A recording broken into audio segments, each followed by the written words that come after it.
All India All Night Prayer presents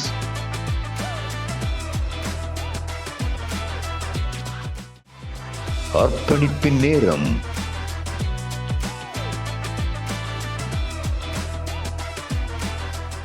ஆண்டவரும் இரட்சகரும் மீட்பரும் வரப்போகிற மேசியாவாகிய இயேசு கிறிஸ்துவின் இனிதான நாமத்தில் உங்கள் யாவருக்கும் அன்பின் வாழ்த்துக்களை தெரிவித்துக் கொள்கிறோம்.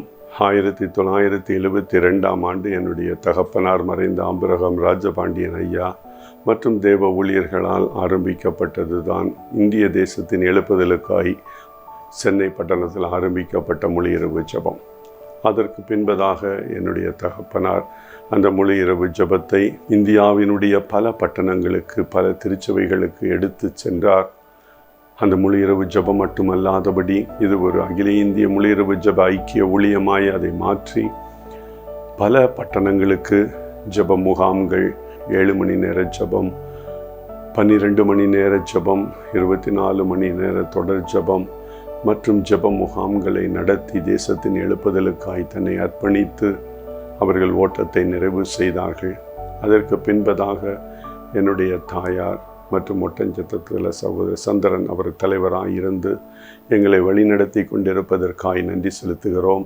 தேவனுடைய பெரிதான கிருபையில் 2021 இறுதியில் இந்த ஜெப ஐக்கியத்தின் கிளை ஊழியமாக மத்திய பிரதேச மாநிலத்தில் மட்டும் மிஷினரிகளை நியமித்து கர்த்தருடைய சுவிசேஷ நற்செய்தியை அறிவிக்க கர்த்தரிடத்தில் தரிசனத்தை பெற்று ஒரு 10 மிஷினரிகளாய் ஆரம்பிக்கப்பட்ட அந்த எளிய ஊழியம் இப்பொழுது 2025 இறுதியில் 108 மிஷினரிகளை நியமித்து கர்த்தருடைய மேலான பணியை செய்து வருகிறதற்காய் நன்றி செலுத்துகிறேன். 2030 1000 மிஷினரிகளை மத்திய பிரதேச மாநிலத்தில் மட்டும் நியமித்து கர்த்தருடைய ஊழியத்தை நிறைவேற்ற நாங்கள் தரிசனம் பெற்று ஓடிக்கொண்டிருக்கிறதை யாவரும் அறிவீர்கள். இந்த கிதியோன் மிஷினரி ஊழியம், இந்த ஊழியத்தினுடைய பெயர் கிதியோன் மிஷினரி இயக்க ஊழியம். இந்த ஊழியத்தோடு உங்களை எளிதாய் இணைத்து கொள்ளலாம். இந்த ஊழியத்திற்காய் நீங்கள் ஜெபிக்கலாம். ஜெபக்குழுவை உங்களுடைய இல்லத்திலே ஆரம்பித்து அல்லது உங்களுடைய பட்டணத்திலே ஆரம்பித்து தன்னார்வமாக இதற்கு அந்த ஜெபக்குழுவில் வருகிற அந்த ஜெப வீரர்களோடு சிறிய காணிக்கையை பெற்று ஒரு மாதம் 1000 ரூபாயோ அல்லது 2000 ரூபாயோ ஜெபக்குழு மூலம் அனுப்பி தன்னார்வமாக இந்த ஊழியத்தை தாங்கலாம். அல்லது இந்த ஊழியத்தோடு பகுதி நேரமாக இணைந்து பகுதி நேரம் உங்களுடைய வேலையோ அல்லது பள்ளி கல்லூரியில் படித்து கொண்டிருக்கிற மாணவ மாணவிகள் கல்லூரியை பிடித்து கொண்டு ஒரு சிறிய காணிக்கை இந்த ஊழியத்தின் மூலம் பெற்று இந்த ஊழியத்தினுடைய காரியங்களை நீங்கள் செய்யலாம். 3வது, உங்கள் குடும்பமாய் உங்களை எங்களோடு இணைத்து கொண்டு இந்த ஊழியத்திற்காய் உங்கள் குடும்பத்தோடு தோள் கொடுத்து இந்த ஊழியத்தின் தரிசனத்தை உங்கள் தரிசனமாய் ஏற்று இந்த கிதியோன் மிஷினரி இயக்க ஊழியத்திற்கு நீங்கள் உதவலாம். நாங்கள் உங்களுக்கு உங்களுடைய ஊழியத்திற்கு ஏற்ப எங்களுடைய ஊழியத்திலிருந்து உங்களை தாங்குவோம். நாம் இருவரும் இணைந்து இந்த ஊழியத்தை செய்யலாம். மேலும் இந்த ஊழியத்தை குறித்து நீங்கள் அறிய விரும்பினால் இந்த திரையில் காணும் இந்த எண்ணிற்கு தொடர்பு கொள்ளுங்கள். கர்த்தர் தாமே நம் ஒவ்வொருவரையும் ஆசீர்வதிப்பாராக. ஆமென்.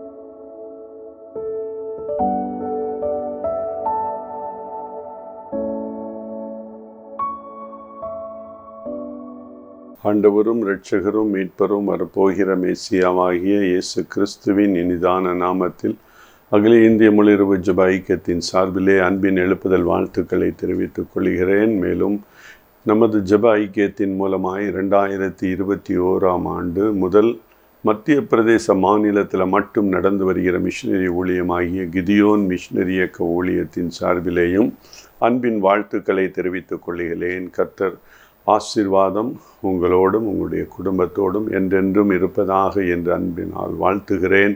தொடர்ந்து உங்களை ஆசீர்வதிக்கிறேன்.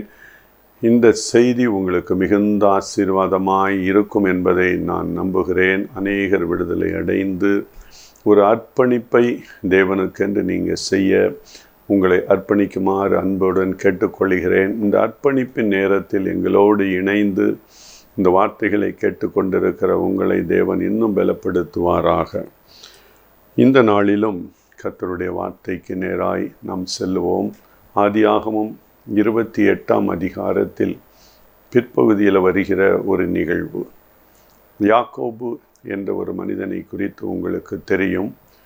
ஈசாக்கினுடைய மகன். ஈசாக்குக்கு 2 மகன்கள், ஏசா மற்றும் யாக்கோபு. இந்த யாக்கோபு தன்னுடைய அண்ணனிடத்திலிருந்து அந்த சேஷ்ட புஸ்தர பாகத்தை எடுத்துக்கொள்கிறான். அவனுக்கு அது மிகுந்த வருத்தத்தை அளிக்கிறது. அதற்கு பின்பதாக ஈசாக்கு 2 குமாரரையும் ஆசீர்வதிக்க விரும்புகிறார். தன்னுடைய முதிர் வயதில் அந்த ஆசீர்வாதத்தை நான் உங்களுக்கு தரப்போகிறேன் என்று சொல்லும்போது ஏசாவினுடைய ஆசீர்வாதங்களை எல்லாம் இந்த யாக்கோபு பெற்றுக்கொள்கிறான். அப்பொழுது யாக்கோபு மிகுந்த வேதனை அடைந்து, என்னுடைய தகப்பனுடைய இறுதி காலம் முடியட்டும், இந்த யாக்கோபை நான் கொன்றுவிட வேண்டும் என்று எத்தனிக்கிறான். அந்த நாளில் ஈசாக்கினுடைய மனைவி ரெபேக்காள் தன்னுடைய சகோதரன் லாபான் இடத்துல யாக்கோபை அனுப்புகிறான். அங்கு செல்வதற்கு பல நாட்கள் தேவைப்படும். கிட்டத்தட்ட 20 நாளைக்கு மேலே அங்கு நடந்து செல்ல வேண்டும். அதற்கு வேண்டிய ஆகாரத்தையும் உடையையும் தாய் தன்னுடைய மகன் யாக்கோபுக்கு கொடுத்து அவனை ஆசீர்வதித்து, சில காலங்கள் நீ அங்கு இரு, உன்னுடைய சகோதரன் ஏசாவினுடைய கோபம் தணிந்த பின்பதாக நான் உன்னை அழைக்கிறேன் என்று அவரை அனுப்பிவிடுகிறார். தன்னந்தனியாக அந்த நாட்களில் நீங்கள் நினைத்து பாருங்கள், காடுகள், பாலைவனங்கள், பல பல காரியங்கள் அந்த நாட்களிலே, பல அதாவது தட்பவெட்பம் ஒவ்வொன்றும் மாறி இருக்கக்கூடிய நிலப்பரப்புகள் எல்லாவற்றையும் கடந்து அவன் பல மைல் தூரம் பிரயாணப்பட்டு தன்னுடைய தாயாரினுடைய சகோதரன் தன்னுடைய மாமா லாபானினுடைய இல்லத்திற்கு வர வேண்டும். பாதி நாட்கள் கடந்தது. அப்பொழுது அவன் ஒரு இடத்தை அடைகிறான். அந்த இடத்தில் அயர்ந்து தூங்குகிறான். அப்பொழுது கர்த்தர் ஒரு தரிசனத்தை கொடுத்து, நீ இந்த இடத்தில் படுத்திருக்கிறாயே, இந்த இடத்தை நான் உனக்கு தருவேன். வடக்கையும் கிழக்கையும் மேற்கையும் தெற்கையும் உன்னை பரம்பி அதை ஆசீர்வதிப்பேன். நீ இருக்கிற இடம் ஒரு ஆசீர்வதிக்கப்பட்ட இடம் என்று தேவனாகிய கர்த்தர் யாக்கோபுக்கு தரிசனமாய் சொன்ன பின்பதாக அவன் அந்த இடத்திலே கர்த்தரை ஆராதிக்கிறான். ஐயோ, இது ஒரு வானத்தின் வாசலாய் இருக்கிறதே, தூதர்கள் ஏறுவதும் இறங்குவதுமான இடம், ஒரு வானத்தின் வாசல் என்று அவன் மகிழ்வடைகிறான். அந்த 28ஆம் அதிகாரம் 20ஆம் வசனத்தில் சொல்லப்பட்டிருக்கிறது. அவன் ஒரு விண்ணப்பத்தை தேவனிடத்தில் வைக்கிறான். இன்னும் நான் கடந்து போகக்கூடிய இடம் இன்னும் தூரமாக இருக்குது. இன்னும் சில நாட்கள் எனக்கு தேவைப்படுகிறது. எனக்கு உண்ண உணவும் உடுக்க இந்த ஆடையும் நீர் கொடுத்தீர் என்றால், வஸ்திரங்களை நீர் கொடுத்தீர் என்றால், நான் உம்முடைய கிருபையினால் திரும்பி வரும்போது நீர் எனக்கு எதெல்லாம் கொடுப்பீரோ அதில் நான் உமக்கு தசம பாகத்தை கொடுப்பேன் என்று அவன் ஒரு பொருத்தனை செய்கிறான். அந்த இடம் யோர்தான் ஆற்றுக்கு முன்பதாக இருக்கக்கூடிய இடம். அப்படிப்பட்ட ஒரு எல்லாவற்றையும் இழந்து போன ஒரு சூழலில் யாக்கோபு காணப்படுகிறான். தந்தையினுடைய அன்பு, தாயினுடைய அன்பு, சகோதரனுடைய அன்பு, உறவினர்களுடைய அன்பு எல்லாவற்றையும் இழந்து தனி மரமாய் ஒரு காட்டுக்குள்ள ஒரு தனி இடத்துல அவன் கர்த்தரை தரிசித்த பின்பதாக பலனடைந்து சொல்லக்கூடிய ஒரு வார்த்தை, உண்ண உணவுனா தாய் கொடுத்த எல்லா ஆகாரமும் திருந்து விட்டது, அவங்க கொடுத்த மாற்று வஸ்திரமும் திருந்து விட்டது. இப்போ ஒரே ஒரு வஸ்திரம், நாளைக்கு என்ன செய்ய வேண்டும் என்று திகைத்து கொண்டிருக்கிற யாக்கோபு இந்த நேரத்தில் அவன் ஒரு விண்ணப்பத்தை செய்கிறான். திரும்பி வரும்பொழுது நீர் எதை கொடுத்தாலும் அது தசமபாகம் கொடுக்கிறேன். அவன் கர்த்தரிடத்தில் ஒரு விசுவாசத்தோடு சொல்லுகிறான், இந்த யோர்தானை நான் கடந்து போவேன், மறுபடியும் திரும்பி வருவேன், ஆனால் எவ்வளவு நான் திருப்பி கொண்டு வருவேன், எவ்வளவு ஆஸ்தி, எவ்வளவு ஆசீர்வாதத்தை கொடுப்பேன் என்று எனக்கு தெரியலை. ஆனால் நீ என்ன கொடுத்தாலும் அதை நான் இந்த இடத்துல தசமபாகம் கொடுப்பேன் என்று ஒரு பொருத்தனை செய்கிறான். இன்று அநேக தசமபாகம் என்று சொன்ன உடனே கர்த்தர் நமக்கு கொடுக்கிற பொருளாதார ஆசீர்வாதத்தின் 1/10 தேவனுடைய ஊழியத்திற்கு கொடுக்க வேண்டும் என்று நம்முடைய குறுகிய மனது என்ன சொல்லுதுன்னா அதை தான் சொல்லுது.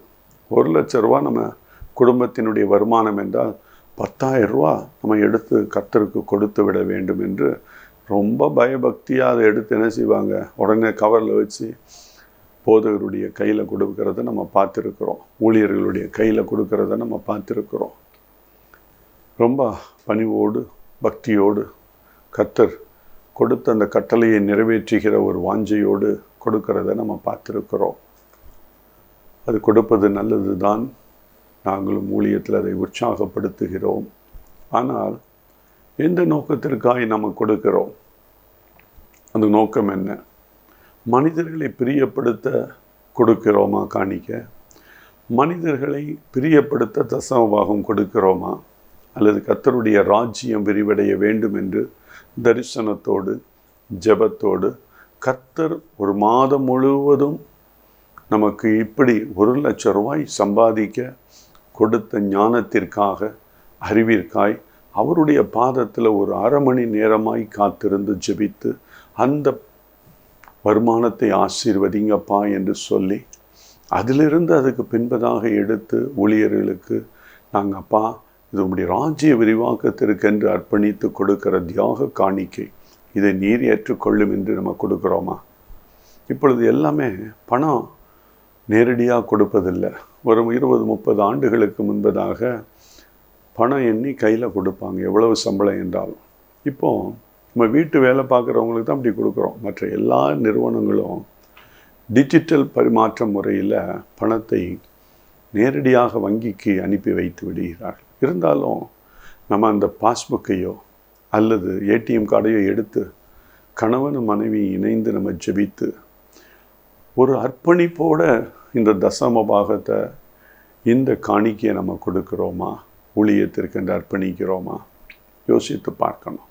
ஏதோ ரோபோ போல் வந்துருச்சு, ஏடிஎம் கார்டில் போய் ஒரு 10,000 எடுத்து வச்சுட்டு அங்கே போய் திருச்சபைக்கு போகும்போது கவர் எடுத்து அப்படி உள்ளே வச்சுட்டு பாஸ்டர் எல்லாம் முடிஞ்சோடனே அப்படி பவ்யமாக கொடுக்கறத ஆண்டவர் பார்க்கிறார், இருதயத்தை பார்க்கிறார்.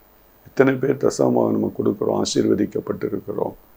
அநேக குடும்பங்கள் இன்னும் பயங்கர போராட்டம், நிந்தைகள். அது ஒரு புறம் இருந்தாலும் நம்ம எப்படி செய்கிறோம் என்பதை கர்த்தர் பார்த்து கொண்டிருக்கிறார்.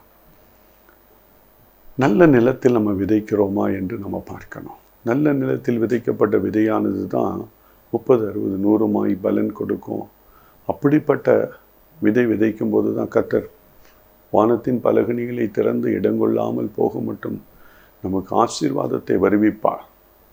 சும்மா ஊழிய பாரம் இல்லாதபடி, அழிந்து போகிற மக்களை குறித்த கரிசனை இல்லாதபடி, பலவிதமாய் ஆடம்பரமாய் செலவு செய்கிற ஊழியங்களுக்கு, ஊழியர்களுக்கு, போதகர்களுக்கு கொடுப்பதினால் ஒரு பிரயோஜனமும் இல்லை. கர்த்தருடைய ராஜ்ய விரிவாக்கத்திற்காய் நம்மை அர்ப்பணிப்போம். இவன் சொல்லுகிறான், ஒரு விசுவாசத்தோடு திரும்பி வரும்போது நிச்சயம் நான் கொடுப்பேன் என்பதை அவன் ஆணித்தனமாய் சொல்லுகிறான். பாருங்கள் எவ்வளோ ஒரு அர்ப்பணிப்பு. அவன் அதே போல லாபானிடத்தில் சென்று தனக்கு நேர்ந்த எல்லா காரியத்தையும் அவன் முறையிடுகிறான். அவனுக்கு 2 மனைவிகள் அங்கு கிடைத்தது, அநேக குமாரர்கள் பிறந்தார்கள், அநேக ஆடு மாடுகள் ஒட்டகங்களை அவன் சம்பாதித்தான். இப்பொழுது அவன் தன்னுடைய மாமாவிடத்தில் விடைபெற்று தன்னுடைய தேசத்திற்கு, தன்னுடைய தகப்பன் வீட்டிற்கு நேராக திரும்பி வருகிறான். அந்த யோர்தான் நதியை அவன் கடக்கிறான். பொருத்தனையை நினைத்து பார்க்கிறான். இந்த யோர்தான் நதியைத்தானே நம்ம கடந்து வருவதற்கு முன்பாக தேவனிடத்தில் பொருத்தனை பண்ணின இடம். அங்கே அவன் பலி செலுத்த விரும்புகிறான். அந்த இடத்தில் அவன் நினைவு கூறுகிறான். ஆதியாகமம் 32:10, இந்த யோர்தானை கோலும் கையுமாய் நான் கடந்து சென்றேன். இப்பொழுது இந்த 2 பரிவாரங்களை உடைய ஒரு சீமானாய், ஒரு ஆசீர்வதிக்கப்பட்ட ஒரு மகனாய் என்னை அழைத்து வந்தீரே, உமக்கு நன்றி என்று 2 கரங்களையும் உயர்த்தி பரலோக தேவனை அவன் ஆராதித்தான். எவ்வளவு அருமையான ஒரு பெரிய பொருளாதார ஆசீர்வாதம் என்பதை நீங்கள் நினைத்து பாருங்கள். வெறும் கோலும் கையுமாய் போன ஒரு மனிதனை தேவனாகிய கர்த்தர் எப்படி ஆசீர்வதித்திருக்கிறார். அதே போல 1960, 70, 80 ஆண்டுகளில் அநேக குடும்பங்கள் திருநெல்வேலி மாவட்டம், தூத்துக்குடி மாவட்டத்திலிருந்து சென்னை, மும்பை இன்னும் பல பட்டணங்களுக்கு குடும்பமாய் குடிபெயர்ந்து வியாபாரத்தை அவர்கள் வெறும் கோலும் கையுமாய் அந்த வைகை ஆற்றை கடந்து, இன்னும் சொல்லப்போனால் அவர்கள் தாமிரபரணியை கடந்து, வைகை ஆற்றை கடந்து, காவேரி ஆற்றை கடந்து, பாலாறு, தென்பெண்ணை எல்லாம் கடந்து இந்த சென்னை பட்டணத்தில் வந்து அவர்கள் ஒன்றுமே இல்லாமல் ஜீவனத்தை ஆரம்பித்து இன்று தேவனாகிய கர்த்தர் பல கோடிகளுக்கு அதிபதிகளாய் அநேக குடும்பங்களை, முக்கியமாய் கிறிஸ்தவ குடும்பங்கள் அநேக ஆயிரக்கணக்கான குடும்பங்களை வைத்திருக்கிறார். யாக்கோபு என்று சொன்னான், கோலும் கையுமாய் நான் திரும்பி வந்தான், பெருங்கையாய் போனேன், திரும்பி வருகிறேன். அதற்கு முன்பதாக அவன் செய்த பொருத்தனையை அவன் நிறைவேற்ற அவன் வாஞ்சிக்கிறான், செய்கிறான். இப்பொழுது அதே போல அநேக தொழிலதிபர்களை தேவனாகிய கர்த்தர் நினைவு கூர்ந்து, சிறுமையில் உங்களை நினைத்தவரை துதியுங்கள், அவர் கிருபை என்றும் உள்ளது என்று சொன்னது போல இன்று அந்த பழைய நினைவுகளை நீங்கள் நினைத்து பார்க்கிறீர்களா? அநேகரை தேவனாகிய கர்த்தர் அந்த பொருளாதாரத்தில் ஆசீர்வதித்து வருகிறாரே. கர்த்தருக்கு நாம் அந்த பொருளாதார ஆசீர்வாதத்தினால் என்ன செய்கிறோம் என்று யோசித்து பாருங்கள். அநேகருக்கு கடன் பாரம், கடன் பிரச்சனை அதெல்லாம் இருக்கலாம். ஒன்றுமில்லாமல் ஒரு பெரிய அளவு படிக்காத நிலையிலும் இன்று 50,000 ரூபாய் சம்பாதிக்கக்கூடிய ஒரு கிருபை, 1 லட்சம் ரூபாய் சம்பாதிக்கக்கூடிய கிருபை. ஐடி நிறுவனத்தில் கணவன் 2 லட்சம், மனைவி 2 லட்சம், 4 லட்சம். இந்த 4 லட்சத்தில் நம்ம என்ன செய்து கொண்டு இருக்கிறோம்? 5 லட்சம் வாங்குறாங்க, என்ன செய்கிறோம்? 3 லட்சம் வாங்குகிறோம், என்ன செய்கிறோம்? அழகா 1 கோடிக்கு வீடு வாங்குகிறோம், எல்லாம் 2 கோடிக்கு வாங்குகிறோம், 30 லட்சத்துக்கு கார் வாங்குகிறோம். கர்த்தருக்காய் நாம் என்ன செய்கிறோம்? அதைத்தான் கர்த்தர் கேட்கிறாய். நீ எனக்காக என்ன செய்கிறாய்? ஆண்டவரே, நான் தசமபாகம் கொடுத்தேன்ல, நான் அப்படி செஞ்சேன்ல, இதை செஞ்சேன்ல. உனக்கு மேன்மைக்கு மேலே நான் மேன்மையை கொடுத்து கொண்டு இருக்கிறேன். நீ முந்தி 4 இட்லி சாப்பிட்ட, இப்போ 40 இட்லியாக சாப்பிட முடியும். அதே 4 இட்லி தானே நீ சாப்பிட்ற. முன்பு எவ்வளவு உணவு உட்கொள்கிறாய் அவ்வளவு தானே. உன் பீரோவை திறந்தா 100கணக்கில் 1000கணக்கான உடுப்புகள் இருக்குதே, ஒன்று தானே நீ போட முடியும். எத்தனை இந்திய மக்கள், குடிமகள், உன் தேசத்தில் உள்ள மனிதர்கள் எத்தனை பேர் ஒரே ஒரு ஆடையோடு, கந்தல் ஆடையோடு இருக்கிறாங்களே, அவங்கள குறித்த ஒரு பாரம் உனக்கு வந்ததா? அவர்களை குறித்த ஒரு கரிசனம் வந்ததா? நீயும் மனைவியும் பிள்ளைகளும் போய் நட்சத்திர விடுதிகளிலே அமர்ந்து உணவை உட்கொள்ளுகிறீங்களே, முடித்த பின்பதாக அந்த உங்களுக்கு உணவு பரிமாறிய அந்த சகோதரனோ சகோதரியை வந்து செலவு தொகையை பார்க்கும்போது 18,000, 22,000 அதை ஒரு விசனம் இல்லாமல் காடை கொடுத்து அதை செலுத்தி வருகிறீர்களே. இந்திய தேசத்தில் 4 கோடி இந்தியர்கள் ஒருவேளை மட்டும்தான் தான் விரும்பிய உணவில்லை, தனக்கு கிடைக்கிற உணவை சாப்பிடக்கூடிய துர்பாக்கியம் உள்ள ஒரு நாட்டில் நம்ம இருக்கிறோம். இந்த நாட்டில் தான் தேவன் உங்களை ரட்சித்திருக்கிறார். இந்த தேசத்தில் தான் கர்த்தர் உங்களை அபிஷேகித்திருக்கிறார். நல்ல குடும்பத்தை கொடுத்திருக்கிறார். ஒரு நொடி பொழுது தெரியும் அவருக்கு நினைத்தா அப்படியே ஒன்று ரிவர்ஸ் ஆக்கி ஒரு வேளை சாப்பாட்டிற்காய் நீ கெஞ்ச வேண்டிய நிலைமையில் கர்த்தர் உன்னை கொண்டு வரலாம். ஆனால் கிருபை உன்னை தாங்கி கொண்டிருக்கிறது என்பதை புரிந்து கொள்ளணும். எவ்வளவு அழகான ஆசீர்வாதம் யாக்கோபுக்கு கிடைத்த பின்பதும் அவன் தேவனுக்கென்று தன்னை அர்ப்பணித்து தேவனுக்கென்று பலிபீடத்தையும் பலிகளையும் செலுத்தினதை நாம் பார்க்கிறோம். ஏலெலோகே, என் தேவனே, அப்பா எனக்கு இவ்வளவு அருமையான 2 பரிவாரங்களை கொடுத்தீரே, அதுக்கு பாத்திரவான் அல்ல. நீர் என் பொருத்தனைகளை ஆண்டவரே இந்த இடத்துல செய்யும்போது நீர் உண்மை உள்ளவராயிருந்து என்னை உயர்த்தினீரே. அநேகருடைய பெற்றோர்களுடைய தியாகம் இன்று பிள்ளைகளை உயர இடத்துல வைத்திருக்கிறது. ஆனால் அவர்கள் இன்று உலகத்தோடு ஏந்து உலக வாழ்க்கையில் இருப்பதை நம்ம பார்க்கிறோம். அது என்னன்னா, கர்த்தருடைய ஆசீர்வாதத்தை அவர்கள் இழந்து போவது மட்டுமல்ல, அவர்களுடைய குடும்பங்கள் இழந்து போக அவர்கள் காரணமாய் அமைய போகிறார்கள். அதை அவர்களுக்கு தெரியாது. நமக்கு ஆயுசு ஒரு 70-80 ஆண்டு, ஒரு 300 ஆண்டு 400 ஆண்டு இருந்ததுன்னா பிள்ளைகள் எவ்வளவு கஷ்டப்பட போகிறார்கள் என்பதை அவர்கள் கண்கள் காணும். கண்கள் காணாதபடி ஆண்டவர் ஆயுசை குறுக்கிட்டார். அதனால் பேர பிள்ளைகள் எப்படி இருக்கிறாங்க, பேர பிள்ளையினுடைய பிள்ளைகள் எப்படி கஷ்டப்படுகிறார்கள் என்று அவர்கள் அறிய போவதில்லை. கோலும் கையுமாய் வெறும் வெறும் ஒன்றும் இல்லை, சும்மா ஒரு 1000 ரூபாய் எடுத்து இந்த சென்னை பட்டணத்துக்கு வந்து அல்லது ஒரு மதுரை பட்டணத்துக்கு வந்து ஏதோ ஒரு இடத்துலேருந்து குடிபெயர்ந்து வந்து உங்களை எப்படி ஆசீர்வதித்திருக்கிறார் யோசித்து பாருங்க. உங்களோடு வந்தவர்கள் அநேகர் இந்த ஆசீர்வாதத்தை பெற்றுக்கொள்ள முடியலை. ஆனால் இந்த ஆசீர்வாதத்தை கொடுத்தது நான், என்னுடைய ராஜ்ய விரிவாக்கத்திற்கென்று நீங்கள் என்ன உங்களை அர்ப்பணித்திருக்கிறீர்கள். உங்களுடைய அர்ப்பணிப்பு என்ன? இது அர்ப்பணிப்பின் நேரத்தில் நம்ம இந்த வார்த்தைகளை கேட்டுக்கொண்டிருக்கிறோம். நம்மளுடைய அர்ப்பணிப்பு என்ன? நம்மளுடைய தியாகம் என்ன? தேவனாகிய கர்த்தர் இந்த நேரத்திலே உங்களை நோக்கி கேட்டுக்கொண்டிருக்கிறான். போன ஆண்டு மதுரை பட்டணத்தில் ஒரு ஆலயத்தில் ஆண்டவருடைய வார்த்தையை கூறி முடித்த பின்பது ஒரு சகோதரி, ஒரு வாலிப பெண், திருமணமாகி குழந்தையில் உள்ள வாலிப பெண், தன்னுடைய கணவரினுடைய வெளிநாட்டு பயணத்திற்காய் என்னிடத்தில் ஜெபித்து கொண்டார். 6 மாதம் தடைப்பட்டிருக்கிறது, இந்த தடை நீங்கும்படியாய் நான் ஜெபித்த அந்த மாதத்திலே தடை நீங்கினது. அவர்கள் சென்று முதல் அந்த காணிக்கை அந்த வருமானத்தை பெற்று அவர்களுக்குள்ள ஒரு பொருத்தனை, கர்த்தர் இந்த விண்ணப்பத்தை கேட்டால் மத்திய பிரதேசத்தில் அங்கிள் செய்கிற அந்த ஊழியம், கிதியோன் மிஷினரி ஊழியத்திற்கு 2 மிஷினரிகளை தாங்குவேன் என்று பொருத்தனை செய்து ஒரு 3 மாதத்துக்கு முன்பதாக நான் சென்னை பட்டணத்திற்கு ஊழியத்திற்காய் புறப்படுகிற வேளையில் என்னிடத்தில் வந்து அவர்கள் 10,000 ரூபாய் கையில் கொடுத்து ஜெபிக்க அர்ப்பணித்தார்கள்.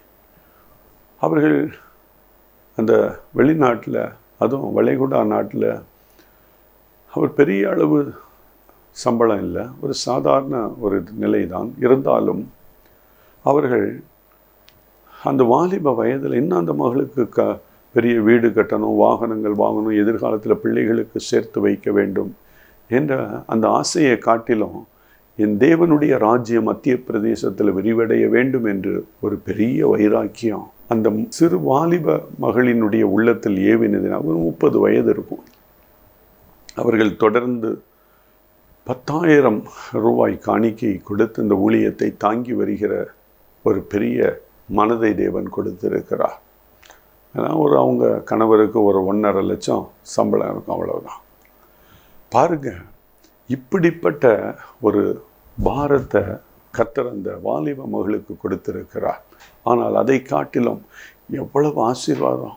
ஒரு மாதத்துக்கு 20 லட்சம் 50 லட்சம் கோடிக்கணக்காய் சம்பாதிக்கிற அநேக குடும்பங்கள் இந்த நேரத்தில் இந்த வார்த்தையை கூட கேட்டுக்கொண்டிருக்கலாம். கர்த்தர் சொல்லுகிறார், யாரிடத்தில் அதிகம் கொடுக்கப்படுகிறதோ அவர்களிடத்தில் அதிகமாய் கேட்பேன் என்று கர்த்தர் சொல்லியிருக்கிறார். தசமபாகம் கொடுத்தா நம்ம கர்த்தர் ஆசீர்வதிப்பார் என்று பல ஆண்டுகள் கொடுத்து இன்னும் அப்படியே தான் இருக்கிறாங்க. அதல்ல, கர்த்தர் உங்களுக்கு இந்த பொருளாதாரத்தை தான் நம்ம நினைக்கிறோம். உங்களுக்கு சரீரத்தில் கொடுத்துருக்கிறாரே நல்ல ஆரோக்கியம், அதில் 10ல் 1 அந்த சரீரத்தினுடைய ஓட்டத்தை கர்த்தருடைய ராஜ்யத்திற்கு என்று அர்ப்பணித்திருக்கிறீர்களா? உங்களுடைய நேரத்தை அர்ப்பணித்திருக்கிறீர்களா? ஒரு நாளைக்கு 1440 நிமிடங்கள் கொடுத்திருக்கிற தேவனுக்கு நீங்கள் 144 நிமிடம் நீங்கள் தசமபாகம் கொடுக்கிறீர்களா? Are you giving tithe in timing, in health, in physique? இதெல்லாம் நீங்கள் கொடுக்குறீங்களா? My God is not after the money. God is asking you, நீ உன்னை அர்ப்பணிக்கிறாயா? நீ உன்னை தசமபாகம் கொடுக்கிறாயா? உன் சரீரத்தில் 1/10 நீ அந்த சரீரத்தினுடைய அந்த ஃபிசிக்கை நீங்கள் கொடுக்குறியா? சரீர உழைப்பை நீ தேவனுடைய ராஜ்யத்துக்கு என்று அர்ப்பணிக்கிறாங்களா? 1440 நிமிடம் கொடுக்கிற அந்த தேவனுக்கு நீ தசமபாகம் கொடுக்கிறீங்களா? தேவனை ஆராதிக்கிறீர்களா? தேவன் கொடுத்த இந்த வாக்குத்தத்தத்தை, இந்த வசனங்களை நீங்கள் தியானிக்கிறீர்களா? அந்த வேதத்தை தியானிக்கிறீர்களா? அநேகர் 1 வருடம் கூட இந்த புத்தகத்தை முடிக்க முடியாத துர்பாக்கிய நிலையில் நம்ம இருக்கிறோம். கர்த்தரிடத்தில் எல்லாரும் போகணும் இல்லை. நம்ம பணம் நம்மளை போய் பரலோகத்தை சேர்க்குமா? சேர்க்காதல்லவா? எல்லாவற்றிலும் நம்ம தசமபாகம் கொடுக்கணும். எல்லா ஊழியத்தில் நம்ம இணைந்து சரீரத்தில் நம்மளால் ஆண்டவரை ஆராதிக்க முடிகிற அளவுக்கு நம்ம ஆராதிக்கணும், அர்ப்பணிக்கணும். பணம் மட்டும் கொடுத்து ஆண்டவரை பிரியப்படுத்த முடியாது. உன் இருதயத்தை கொடுக்கணும், ஒன்றை கொடுக்கணும், உன் குடும்பத்தை கொடுக்கணும், பிள்ளைகளை கொடுக்கணும். தேவன் நிச்சயம் நம்மை ஆசீர்வதிப்பார். ஜெபிப்போமா? அன்பின் பரலோக பிதாவே, இந்த தொலைக்காட்சியின் வழியாய் அநேகர் இணைந்து என்னோடு ஜெபிப்பதற்காய் நன்றி செலுத்துகிறோம். யாக்கோபை போல கோலும் கையுமாய் யோர்தானை கடந்த அந்த யாக்கோபை ஆசீர்வதித்த தெய்வம் அநேக குடும்பங்கள் தாமிரபரணி ஆற்றை கடந்து, மதுரை வைகை ஆற்றை கடந்து, காவேரி கொள்ளிட ஆற்றை கடந்து, தென்பெண்ணை பாலாறு ஆற்றை கடந்து, சென்னை பட்டணத்தில் அல்லது கோயம்புத்தூரில் அல்லது பெங்களூரில் இன்னும் பல பட்டணங்களில் நீர் அவர்களை ஆண்டவரே ஆசீர்வதித்து மேன்மைப்படுத்தி கொண்டிருக்கிறீரே. ஆனால் அநேகரை குறித்து நீர் வருத்தப்படுத்தி உன்னுடைய இருதயத்தினுடைய வருத்தத்தை நாங்கள் அறிந்திருக்கிறோம். அப்படி நீங்கள் வருத்தப்படாதபடி ஆண்டவரே, இப்படி மறுபடியும் ஆண்டவரே இந்த வார்த்தையின் மூலம் கேட்கிற சகோதரனோ சகோதரியை பலப்படும்படியாய், தன்னை அர்ப்பணிக்கும்படியாய், அவருடைய பணம், அவருடைய புகழ், அவர்களுடைய மேன்மை அவர்களை ஆண்டவரே அப்பா எந்த விதத்திலும் உம்மை விட்டு தூரப்படுத்தாதபடி தங்களை அவர்கள் அர்ப்பணிக்க என் தேவன் நீர் கிருபை செய்யும்படியாய் ஜெபிக்கிறோம். எங்களை தயவாய் மன்னிங்கப்பா. அன்று அப்பா யாக்கோபு கோலும் கையுமாய் கடந்து போன அந்த யாக்கோபை நீர் 2 பரிவாரத்தை உடைய ஒரு பெரிய செல்வந்தனாய் நீர் உயர்த்தின போது அவன் தன்னுடைய சிறுமையை நினைத்து உம்மை துதித்தது போல நாங்கள் துதிப்பது மட்டுமல்ல, உமக்கென்று எங்களை அர்ப்பணிக்கிறோம், எங்கள் குடும்பங்களை அர்ப்பணிக்கிறோம், எங்களுடைய பொருளாதாரத்தை அர்ப்பணிக்கிறோம், எங்கள் நேரத்தை நாங்கள் அர்ப்பணிக்கிறோம், எங்கள் சரீரத்தில் கொடுத்திருக்கிற அந்த சுகத்தை நாங்கள் 10% உம்முடைய ஊழியத்திற்கென்று அர்ப்பணிக்கிறோம். நீர் எங்களுக்கு கொடுத்த ஒவ்வொரு நாளிலும் அப்பா 144 நிமிடம் தசம பாகத்தை உமக்கென்று உம்மை துதிக்கவும், உம்மை பாடவும், உம்முடைய வார்த்தைகளை தியானிக்கவும் நாங்கள் அர்ப்பணிக்கிறோம் அப்பா. எல்லா விதத்திலும் நாங்கள் உம்மை ஆராதிக்க எங்களுக்கு அப்படிப்பட்ட ஒரு நல்ல இருதயத்தை தந்து நீங்க ஆசீர்வதிக்கும்படியாய் இந்த ஊழியத்தின் மூலம், இந்த ஊழியரின் மூலம் உம்முடைய சத்தம் மறுபடியும் எங்களை தட்டி எழுப்பினதற்காய் நாங்கள் நன்றி செலுத்துகிறோம். தொடர்ந்து ஓடக்கூடிய கிருபையும் எங்களுக்கு தாரும். நீர் எங்களுக்கு கொடுத்த அந்த கையின் பிரயாசத்தை இன்னும் ஆசீர்வதியும். இயேசுவின் நாமத்தில் அப்பா எல்லா ஆண்டவர் கிறிஸ்தவ குடும்பங்களுக்கும் அவர்களுடைய பொருளாதாரத்தை நீர் ஆசீர்வதித்து நீர் அவர்களை ஆசீர்வதிக்கும்படியாய் ஜெபிக்கிறோம்.